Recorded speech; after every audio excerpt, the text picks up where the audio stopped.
guys, welcome to a new episode of In Other Words with Danielle and Zara. So this is a podcast where we talk about a wide variety of different subjects, from childhood to healthy habits. So in other words, we talk about all the things. So we haven't recorded in quite a while. It's been a minute. I feel like the whole world and the universe and everything has been against us recording. It is true. Because literally every single time we set up a date, something happens. Yes. I feel sick, or you're busy, or your mom gets sick. it's just a whole thing. But anyway, Yes. We are back. Any updates on your life, Zara? We still need to fill in after our cliffhanger, the last episode. We did tell the people I was moving. Yes. So I am moving to Hilton in KZN, and I'm going to be the youth pastor at Hilton Baptist Church. Wow. And I am very, very excited and very terrified. We are recording this on the 26th of December. So I'm moving in 2.5 weeks, which is bizarre. Crazy. The stress is real. The emotion is real. But I am really, really excited. I feel like it's where God needs me. And yeah. At least you're not moving to a different country. This is the thing. Yeah. You will visit me. Yeah. For me, what has happened, I have graduated. I got my honors degree. Yes, in international studies / relations. They call it both. Yes. And I've pretty much just been chilling after that. Yes. Yeah. Do you want to tell the people what you're doing your master's on? Yeah, I mean, listen, I haven't actually met up with my supervisor yet, but for now the plan is I'm doing my master's in political science. I've been accepted for that. And the scholarship? Because she's freaking brilliant. They still need to send me the contracts for that, Oh, but it's fine. Whenever someone takes long to send me something that they tell me I'm going to have, I'm like, oh, it was a joke the whole time. Listen, I haven't heard from Hilton in 2.5 weeks. Oh, and I'm hectic. They It was a forgot joke. about me. It was a joke. What am I going to do? But yeah, I'm planning on doing my thesis on abalone poaching. I don't know exactly what about it yet, but yeah, something about that. I'm excited because I think it's a nice balance for you, because you get to tap into the environmental side of things, but also the political dodgy side of things. So, Exactly. Exciting. So there's a lot of things about it. If you're interested, there's actually not a lot about it, especially with scholarly reviews, but there's a few news articles and all that. Yes. It's really interesting, and the history of abalone poaching in South Africa is quite intense. Yes. Yeah. So if you're interested in that, or seeing why I chose to do my thesis on that, then just Google it. Just Google it. Cool. Cool. So this episode, we are chatting about the best things that have ever happened to us / to you. Yes. And this is our season finale, episode 16 of season 2. The seasons will probably get shorter now because I'm moving across the country. So the podcast definitely isn't going to stop. It's just, we're going to have to figure things out. It probably won't be as frequent, because either we'll have to just bulk record when we see each other, or we'll have to figure out a way to record remotely. Yeah, through Zoom or something like that. If anyone wants to sponsor us some very expensive, nice equipment, you are more than welcome. Yeah, more than welcome. Yes. We won't complain about that. Not I at complain all. about a lot of things, but I won't complain about that. Sounds good. Okay, cool. So should we go through the people's answers? Yeah. This is going to be a very positive episode. Yes. Just relax and ease into the new year. Indeed. Okay, so the first one was actually, I think there are a few ones about this, or 2. But this person says that the best thing that's ever happened to them is getting their driver's license, and nothing has excited them as much, and it's been 6 years. And that is relatable. The experience was less sad than good old Olivia. Yes. Shame. And this other person said that the best thing is passing their drivers after failing miserably twice. Yeah. Yes. Getting a driver's license is really pretty cool, I won't lie. It is I don't think you can feel truly independent until you drive. Yes. And I passed on the third time. So the first time I went, it was quite hilarious, because I'd never ever, even in learning to park, I'd never hit a pole before. Oh, shame. I hit a pole. Then is that an instant fail? Yes. Then the second time, because if it's a car somewhere, someday it's but it wasn't. That's problematic. And then my second time, I didn't even get into the yard because I was at the incline start, which is barely an incline. Yeah. And my leg was shaking so much that I stalled and rolled back. That's and then very I just bleak. burst into tears. And I was like, are you sure? Oh, shit. Is this real? Are you sure?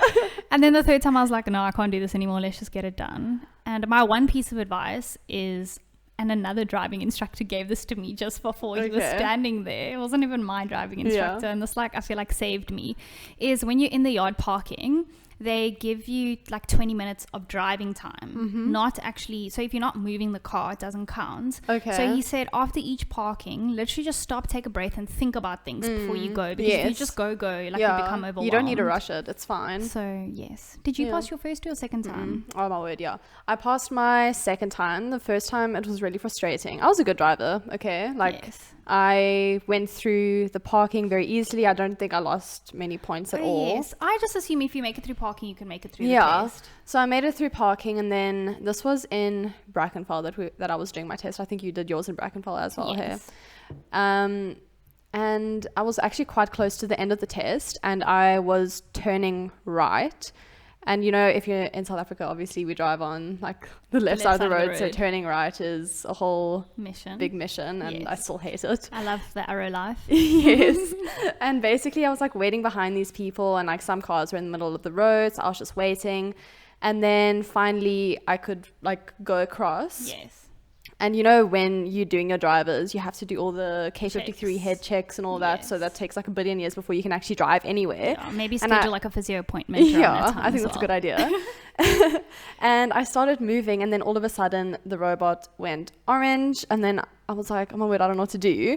And like, you know, when you stress, you just like, I just stopped. It is honestly the most stressful experience. Yeah, I just stopped, and the light was red, and unfortunately I had stopped on the solid lines. And there's an instant fail, and literally the lady looked at me and she was like why didn't you go? And I was like, well, I probably should have, but I also could have crashed into someone, you know. And I really feel like I would have failed anyway. Yeah. If I had gone across, and she would have been like, oh my word, why are you going across? The light is red. Yes, they are so intimidating. I'm like, surely they understand how nerve-wracking. Literally. So then she stopped the stopwatch, and then I drove back, and I was like, I am so upset, and I cried all the way home. It is. It's like, it was very upsetting, because you're so nervous already, and then you do like one thing and you fail. Yeah. You know? But it's all a money-making scheme. I agree. That's my conspiracy. It's not even a conspiracy, it's true. I want to give a shout out. I hope there are no legal officials listening to this. Yes. But I have a friend whom I love dearly, Liane, who is 22, and she finally got her license, so she's not going to drive around illegally anymore. Very, very good for her. So it's nice to know that she can't be arrested. Yes. Well, at least for that anyway. Yeah. For now. Anyways, I know that we're going really long on license, but I feel like it would be wrong not to tell the people about our good old producers' driving experiences. So Devin got his license in our matric year, and Devin is arguably like one of the best drivers. And he started driving when he was like 16. Yeah, he started driving quite young, and like he was good at it. He was very confident.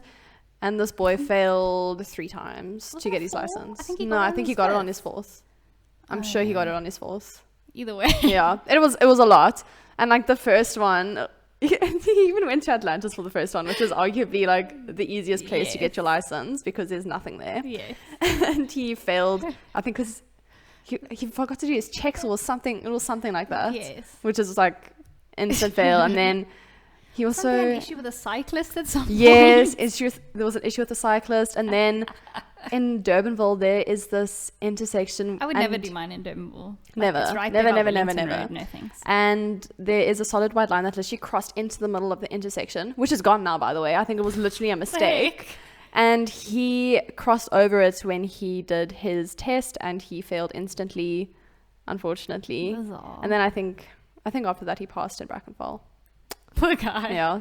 Anyways, thanks for having your license now, Devin. Yes. Very but really, like when I drive around, even now, even though it's been a few years, I still get nervous. I'm like, I don't get nervous actually. You get nervous. It depends on the situation. I hate traffic, and I hate driving in town. Oh my word. Oh no. I will die. I've got an Uber now, so I don't even have to do that. Perfect. Cool. Okay, the next one. The best thing that happened to them is meeting my best friend of 10 years.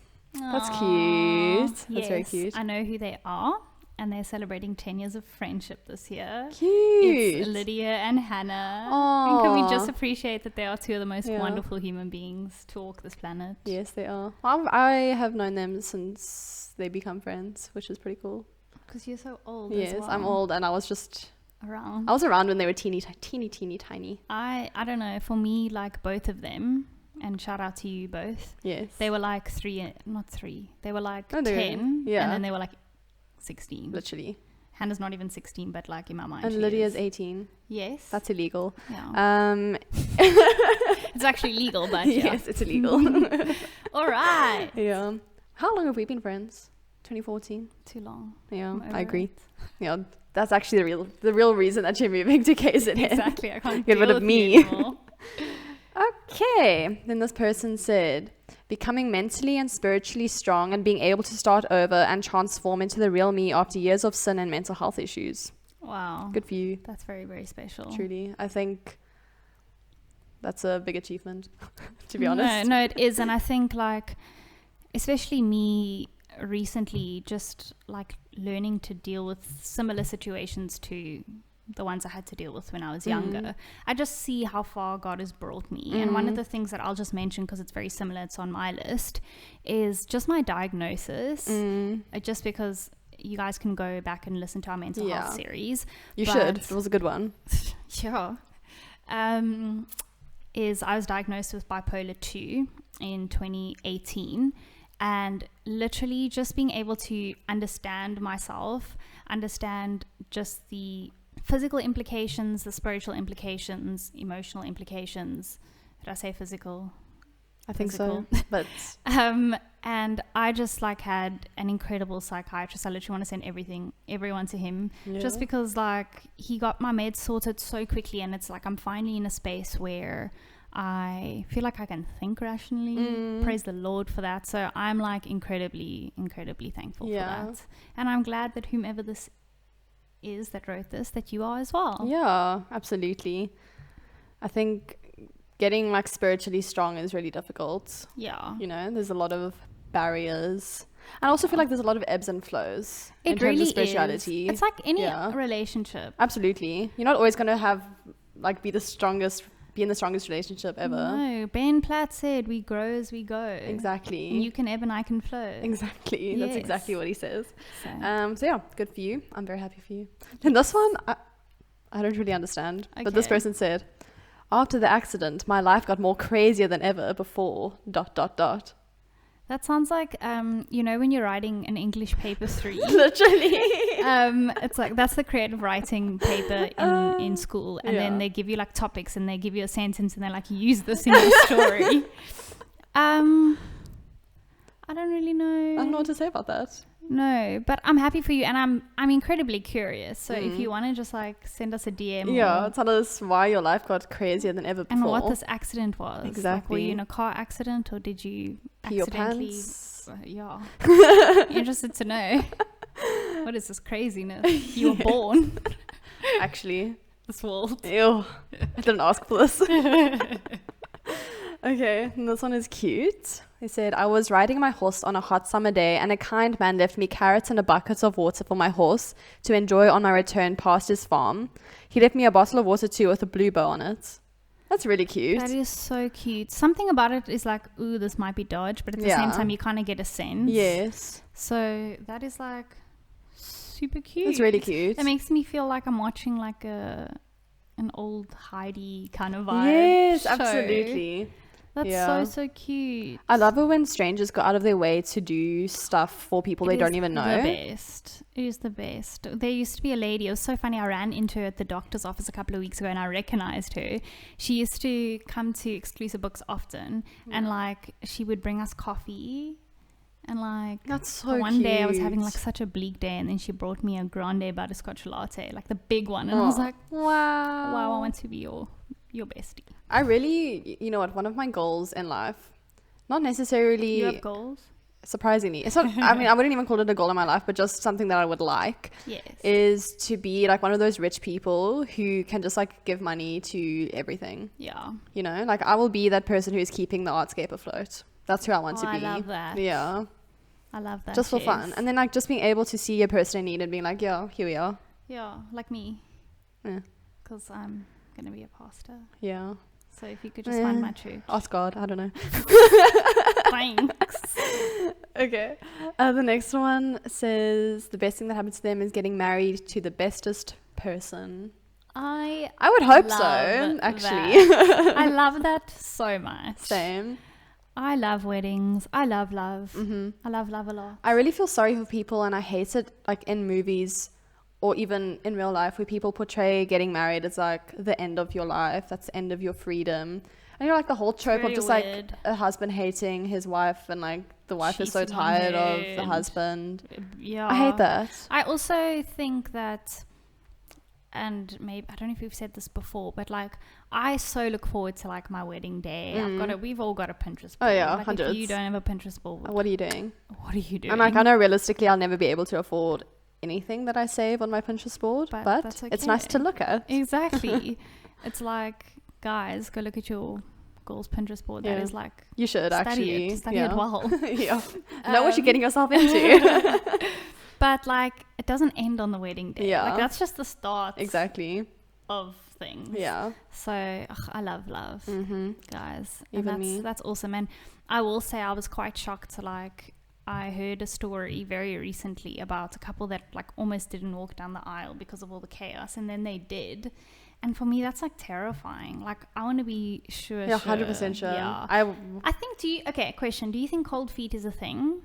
Yeah, I think so. I mean, like, can you have a successful marriage, like if you have cold feet? Yeah, absolutely. I don't know why not. Like, you can have cold feet because I mean, it's a big decision. First of all, if you're getting married, especially if you're not the kind of person to take marriage lightly, then you know it's like hopefully a lifelong thing. You know. Yes.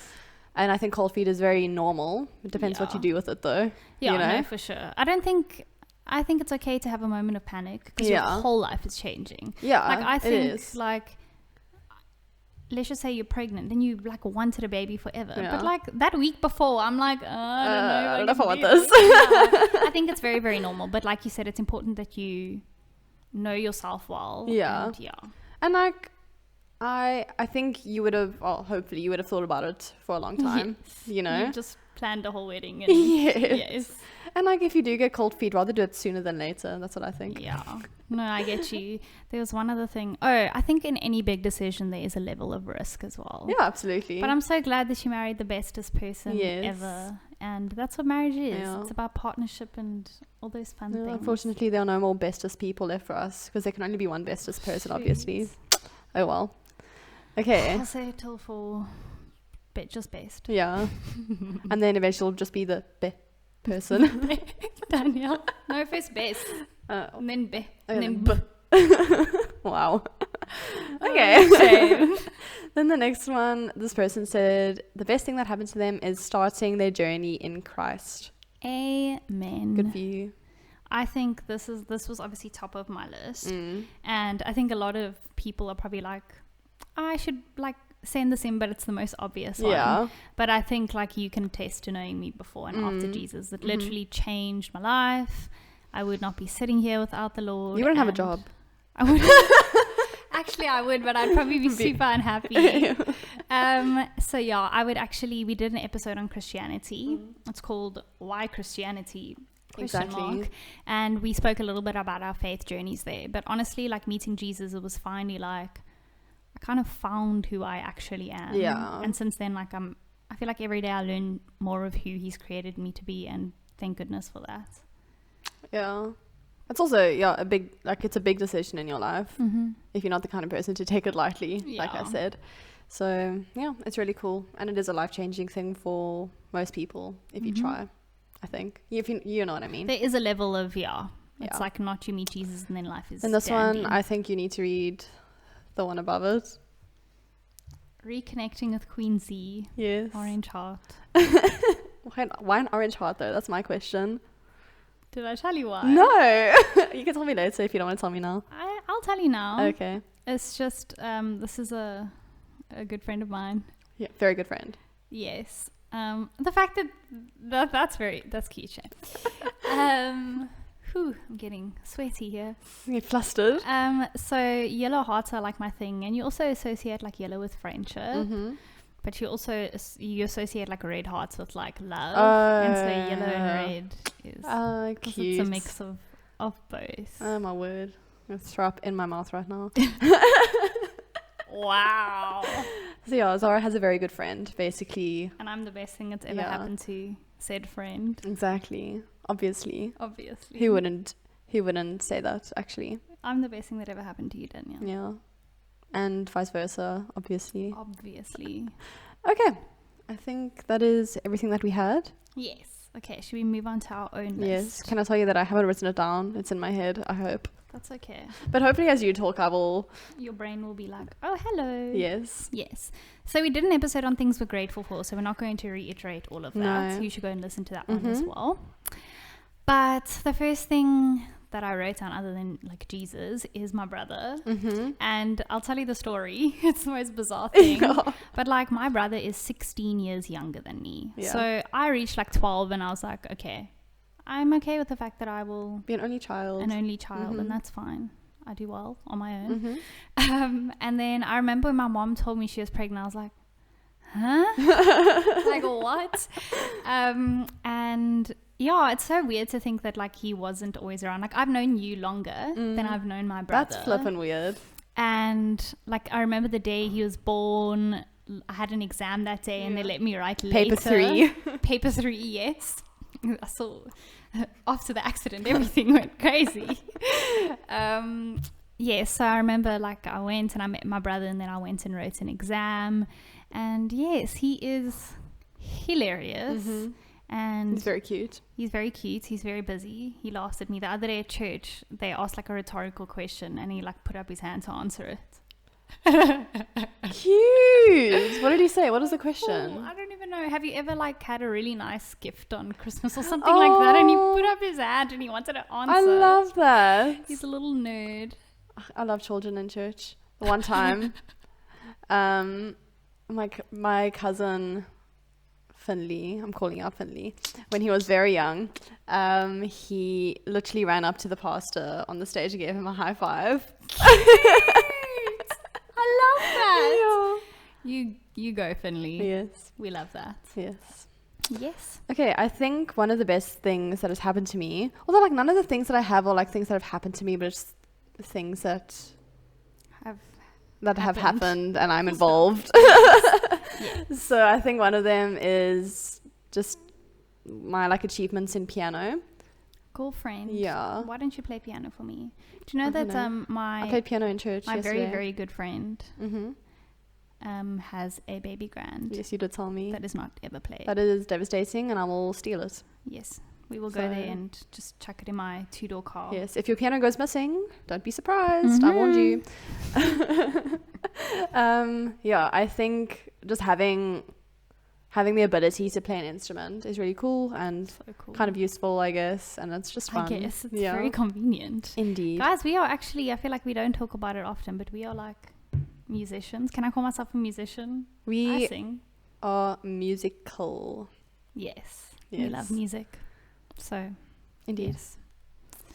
Okay, then again, this is silly, but just like all of my best friends, and just like how I feel like I've been placed in situations where I've been given the opportunity to meet like different people. So like I met you in high school and like even shout out to Neens, but we went to creche together and then reconnected later in high school, and like Sam, who was my teacher in high school, and like my friends from Exclusive Books and like all of these things. Even like I'm so thankful for retail because it taught me that there are all kinds of people in this world. But I've just had like friends that I've met from everywhere. Chloe and I went to primary school together and then ended up in seminary together. Random. It is. It's pretty incredible. So I think obviously I have lots of nice friends too. Yes. You have one that's like the bestest. Yes, Devon. So wow. Well, he's not leaving you, so fair. No, I'm joking. Obviously, becoming friends with Zara is wonderful, and also I I'm not the kind of person to have a big friend group at all. Never been that kind of person. I've always like had my like guys, the best thing ever is I want to tell Danielle something, and I'm like, Danielle, like you literally can't tell anyone. And she's like, who would I tell? I have no friends. Yeah, I do have friends. I have more than one friend, but I don't like talk to them in that way. I have friends, but I don't talk to them. No, I get you. I really do. Well, like no one would be interested in knowing your things, Zara. No. I'm sorry. Listen, my life can sometimes be a Netflix drama. It's very interesting. It really can, and it has been. Yes. So yeah, definitely I think becoming friends with Zara, starting the podcast, doing all the things. Yes. Shame Devin, we love him. Yes, but that's on the next list. Okay. And then my next one is moving to Fairmont, so the high school I went to. So I think I spoke about this in my mental health episode, the second episode of the series, but I was at another high school in grade 8 and I was incredibly unhappy, super depressed, and like honestly I want to say like, oh, it's just me and I was picky and annoying, but every single person I've ever spoken to that was at that school. I've never heard a good thing about that school. No, people who've worked there, Never in my life. Never in my life. In fact, I met someone who also went to that school in grade 8 and left. Hectic. Yes, so shame. But I was incredibly unhappy, and obviously it's quite a risk to move schools and know no one and all of these things. But honestly, like Fairmont was such a breath of fresh air, and praise the Lord that I moved. Yeah. And like people complain about Fairmont, especially if you're a student in Fairmont, but y'all just be grateful. Everyone can complain about every school that they go to. True. But yeah. True that. No, but literally, like people make out as if Fairmont is like a bad school. They say that Fairmont is strict. Dude, at my old school, we had to have boxed bags. Your skirt had to touch your knee. Hectic. Your belt had to fit perfectly around your waist. So if you lost weight, which I did, you had to keep on moving the button. That is weird. Your school books had to be in brown paper, all of them, and your labels had to be designed a certain way. Why does that remind me of like prison, but also, you know, Matilda. Oh, when lost. Yeah, like that. I feel like that's something that the principal, Miss Trunchbull would do. So like, oh, you have to wrap all your books in brown paper. You know?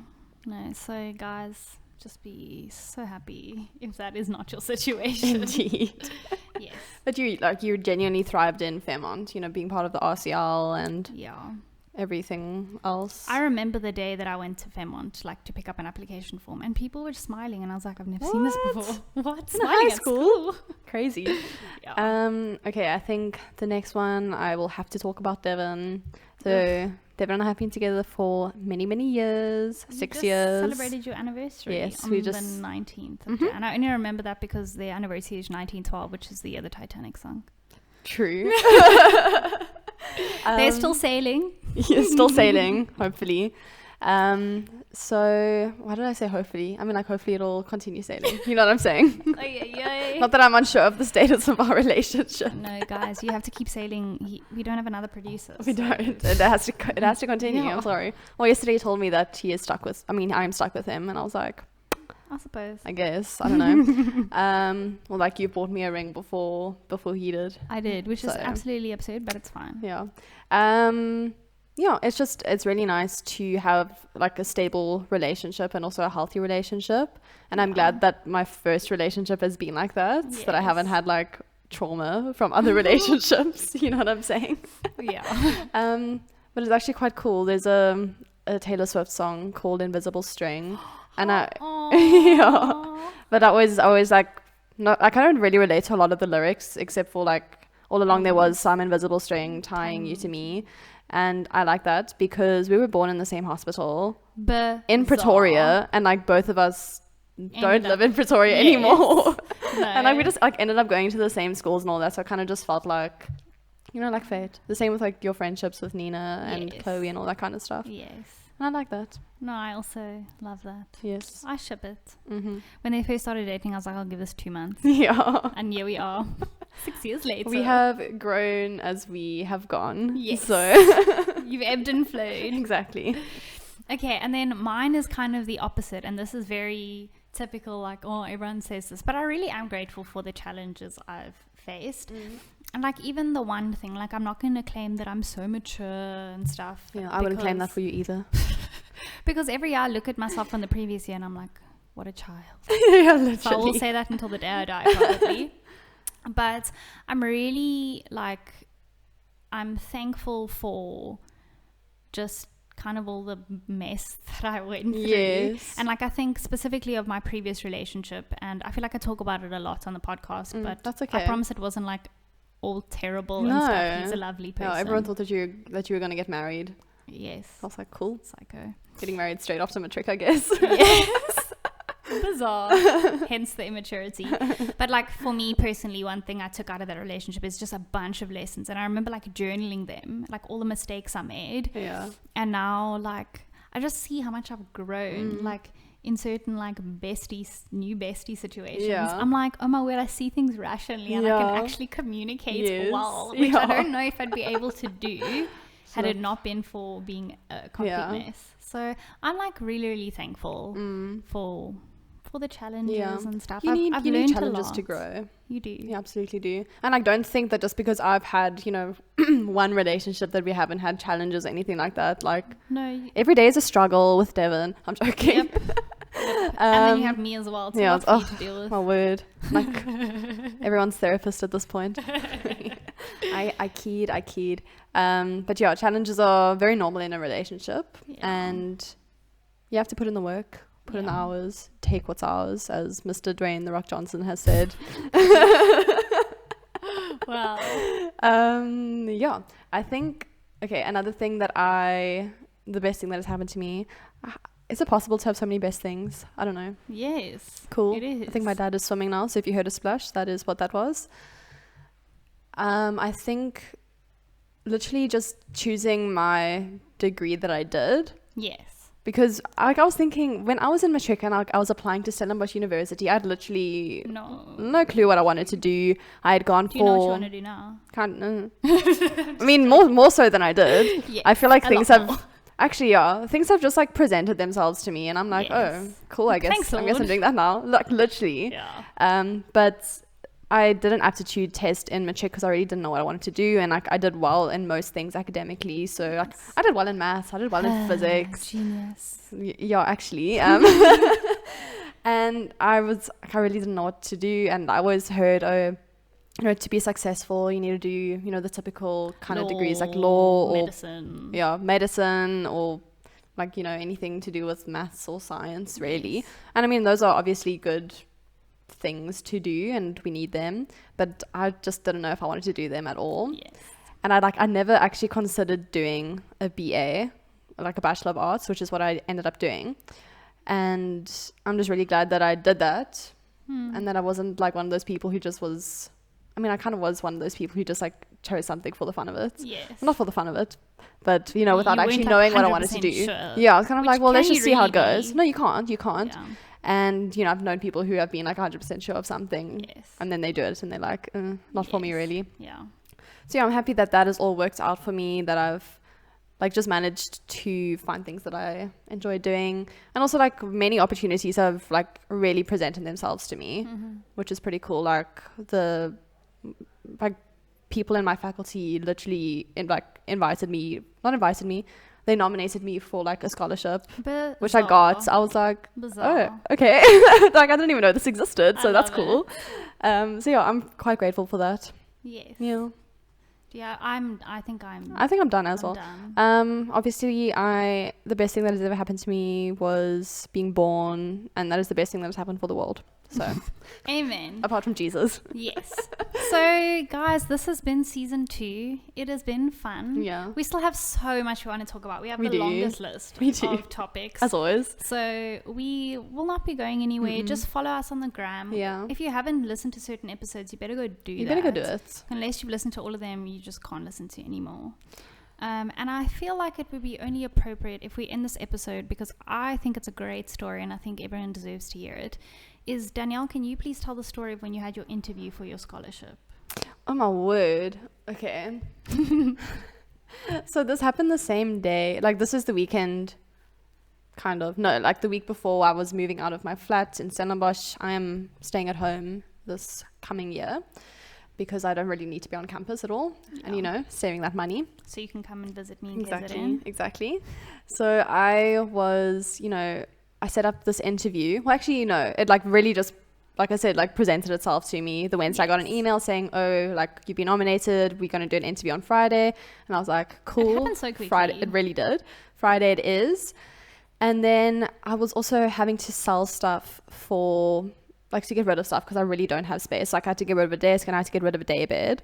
And so I'd sold them both on Facebook Marketplace. And then both people had to come on Friday to take the stuff. Yes. So I went to the flats. Then first of all, it was a freaking mission to get the desk out because the apartment building has like these, it's an old building. So it has very narrow steps and it's like twisting and turning. And my desk was one of those desks that have like upright. I think it's called a ladder desk or something. Yeah. Because it's got the shelves attached to it. And that took so long to get down. Like I was just sitting in there and I was like, wow, I'm sure I will be doing my interview and these people will still be trying to get the stuff down. And then the other person was coming to fetch the daybed was coming like an hour later, which was when I had my interview. So I was like, cool, like this will be happening. And then for some reason my dad couldn't take the daybed apart, but I don't think like we had to because the people had a trailer or something like that. Yes. And so they decided, no, like they're just going to do it through the window. So I was literally busy sitting in the living room of the flat at the table because I didn't have a desk anymore. Having this important interview. And there are my family literally trying to get the daybed through the window. We lived on the first floor, by the way, not even the ground floor. And I was watching this and I was like, what the heck? And the interviewers are asking like, oh, tell us about your research assignment that you did this year. And I was like, I don't remember, to be honest. I'm in an episode of Friends right now. Yeah, the pivot episode. That's exactly what it felt like.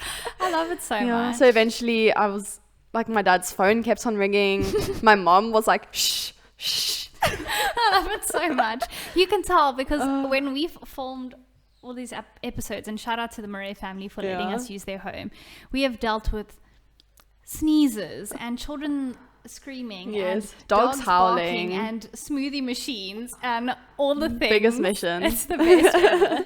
But eventually I just went into my room and sat on like my desk chair because I didn't have a desk anymore. And I was just like holding my laptop in my hands, like cool.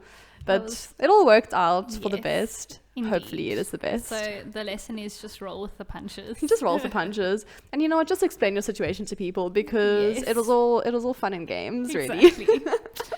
Cool. So that is the end of season 2. Indeed. Please interact with us. Let us know what episodes you want us to do for next season. Follow us on Instagram. Yes. Come visit me in KZN in case I get lonely and sad. Yeah. Do you want to like say your address? I'm kidding. You shouldn't say that on the internet. I don't even know it yet. Never say your address on the internet, people. Okay, on that Yilton note. is also like tiny, so you'll probably find me. Just go knocking on doors. Hello. I'm probably the loudest person there. You'll find me. That is true. Very true. Okay, everyone. Well, thank you so much for listening to 46 episodes. Yeah, you'd better have listened to all of them. Yes, if you haven't, then we won't release any more. Exactly. Okay. All right. Bye, everyone. Bye.